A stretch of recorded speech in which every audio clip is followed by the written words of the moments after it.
Hello there, Cindy Dole here, and this is Home Wizards. This is where we talk about all the things that I hope you love and hold near and dear to you like I do. All things home garden and life improvement, and I say life improvement because I think that whether it's a little thing or a big thing, to improve your home, you really improve your life. Consider this really your radio home to talk about all of that, to make those spaces better in a variety of ways. Ideas, inspiration, the techniques and the trends, we've got it all, always here every Saturday, whether you like to do it yourself or maybe you like to get a little help and hire it done. That's okay too. We've got the cool projects. We've got the new things to try inside and out. So get ready of 2 hours of fun and all kinds of neat ways to really make the most important place in your life, your home, something that you really can cherish and just love to come home to. So coming up on the show today, we have lots of good stuff. First, have you noticed that blue is always that color that seems to make its way into our lives, whether it's, of course, our blue jeans, but maybe it's the car shade of color that we choose, or maybe it's the shade of paint that we love to have on the walls, or perhaps our pillows or our sofa or that. Well, it is a clue to check what's in style for the fashion that we know it's going to be in our home, and blue is always that staple. So we're going to talk with my friends from Traditional Home magazine to share the certain hue of blue that you're going to want to think about and how to work it into your home in different ways. Okay, it's going to be very, very fun. Then later we're going to head to the garden with a guy who has been doing this for so long. He is all about helping you get started growing veggies, growing whatever, by learning to get involved with a community garden. And I'm sure you've heard about this before. Maybe you already are participating in this. But it's a really neat way, if you don't have your own garden space, or even if you do, to learn from some of these master gardeners and also give back to the community and learn how to be successful in your own garden. So we're going to talk about that a little bit later. And then in the second hour, imagine what it would be like to have Norm Abram knock on your door, America's favorite carpenter, just to show up with all those guys from the show, This Old House and PBS, to say, hey, guess what? We're here to help renovate your historic home. Well, it happened to this couple in Silver Lake. In fact, you may be seeing, if you watch the show, you've been seeing the progress over the past several weeks, and for several more weeks to come. And so I thought it'd be kind of fun to talk with the family.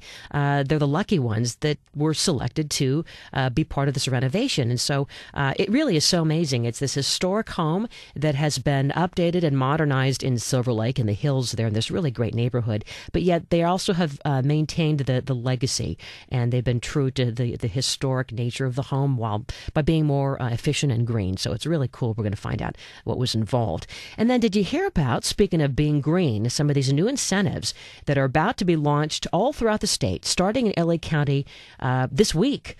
And it's going to be going on for several weeks, several months to come. And we're talking about some huge, huge money back that you could be getting. It's this state and federally funded program known as Energy Upgrade. And we're going to talk with the leaders of the program on how it can help you and what you need to do to get involved. And most importantly, what kind of money you might get back. So keep the number handy, 888-KFWB-980, 888-539-2980.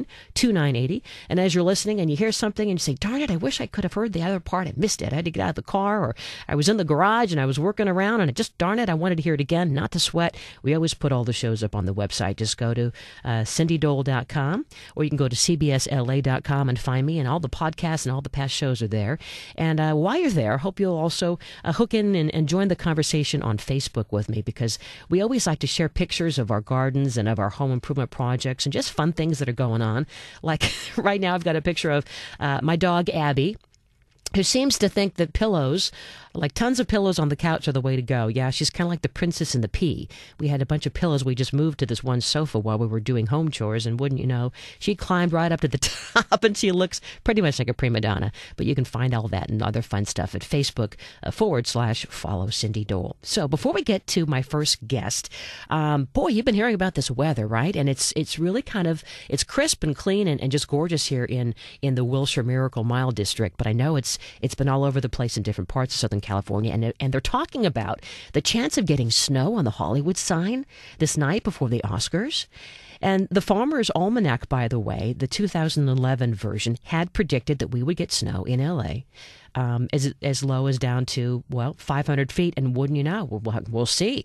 The Hollywood sign is 1,600 feet. And so I talked with my friends over at the Arboretum because they're watching all this. And they have, a lot of tropical plants there that they want to protect. And so their Madagascar garden, anticipating that they might get snow at the Arboretum in Arcadia tonight or tomorrow, they've been working all they can to wrap up some of the plants in this special material. So now I had to ask her, well, what do we do with our tender tropical plants? Do we need to worry about this cold snap? It's coming down to like 30 degrees or so tonight. Here's what she said. Here's the tip. Because, I know a lot of you have citrus trees like I do and maybe have a lot of tropical plants and you're thinking, all right, is this going to be really bad? Are our plants and trees going to die?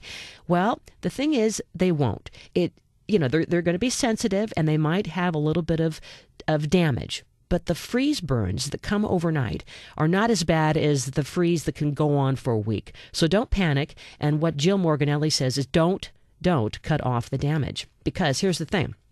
That damage can actually kind of serve as a little bit of a protective blanket. And so you want to just kind of let it sit. May not be pretty for a while, but at least you'll be better off because they did some of that trimming over the Arboretum and now they're panicking because now it's more vulnerable to this extra cold snap that's coming in overnight. All right, so just some words of advice of what's coming up weather-wise in our gardens, but we're going to talk more garden later on. Now on to the first guest and on a color that we can't live without, but this year it's a certain shade and it's a certain hue, and Seth, that's your cue.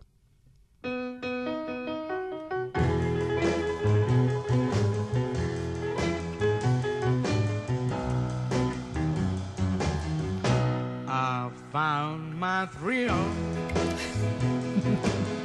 on Blueberry Hill.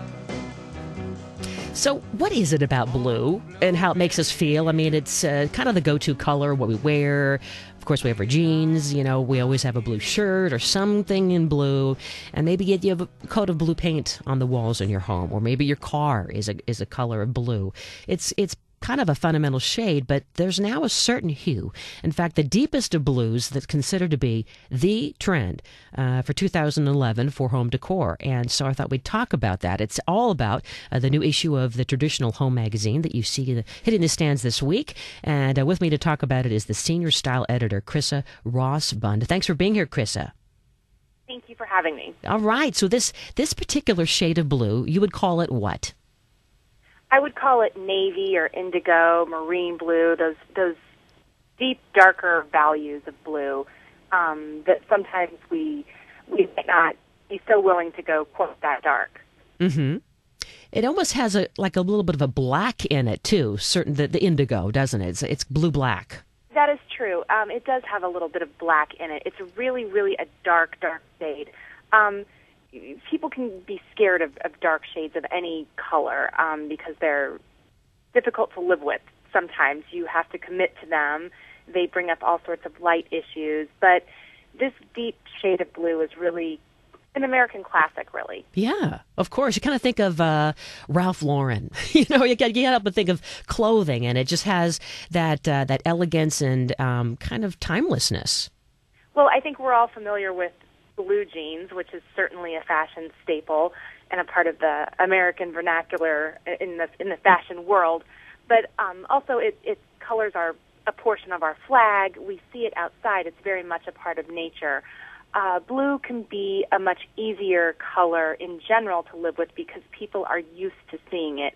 If you're so lucky to walk outside and it's a nice day, you see it span the entire sky. So we're used to seeing blue, so it doesn't seem so difficult to live with because many people are intimidated and they're scared by color, and this one seems like an easy segue to get to the more intense shades. Yeah, it's water, it's life, it's it's part of Earth, and so it kind of seems like it's just second nature.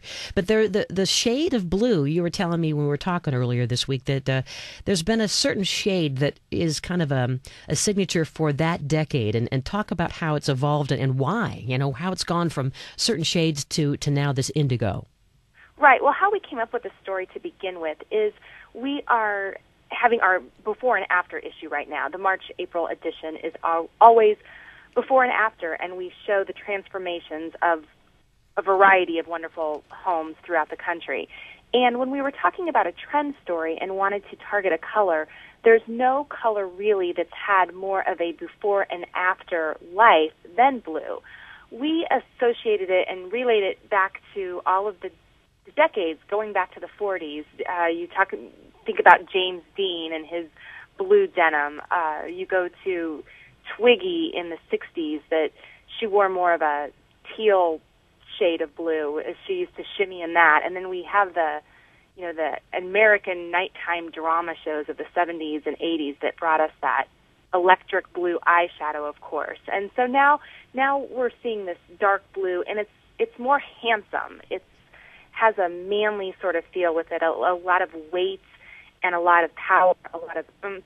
It has some legs behind it. All right, well, hold that thought, because we're going to take a quick break. When we come back, Krissa, we're going to talk about how you can bring that handsome shade of indigo blue into your home, talking with Traditional Home, and you're listening to Home Wizards. The fun continues. I'm Cindy Dole here on KFWB News Talk 980.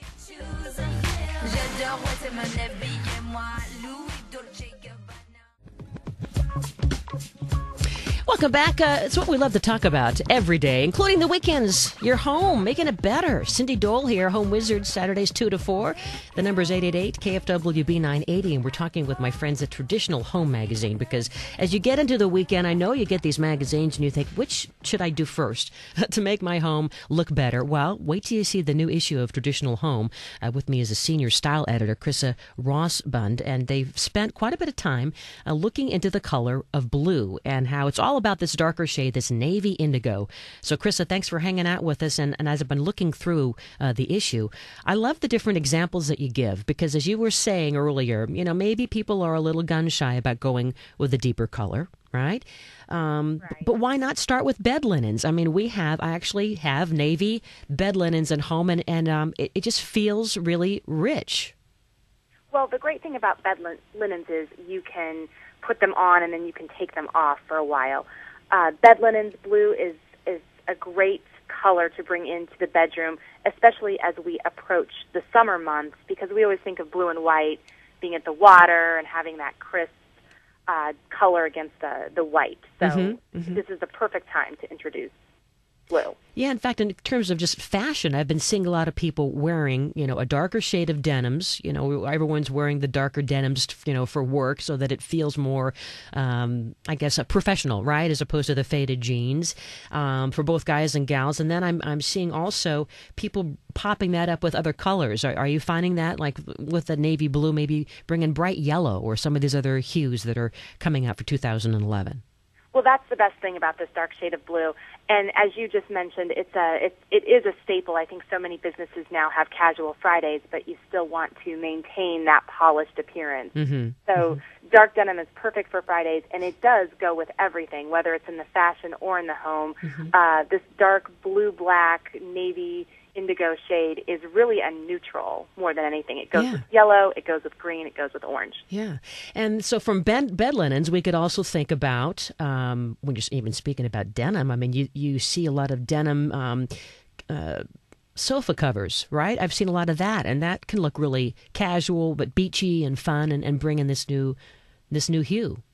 Very beachy. A lot of throw pillows, again, a great place to introduce shade. You could throw a slip cover over a sofa and then just add blue pillows and make it very summery. And then for the dining room table, I mean, you show another example in the issue of bringing out some really pretty dinnerware or plates, and I always think that that's a fun way of just decorating the whole dining room area, whether it's on the walls or on the table, Well, absolutely. And the examples that we show are modern takes on blue and white. Obviously, blue and white porcelain has been around for centuries. Yeah.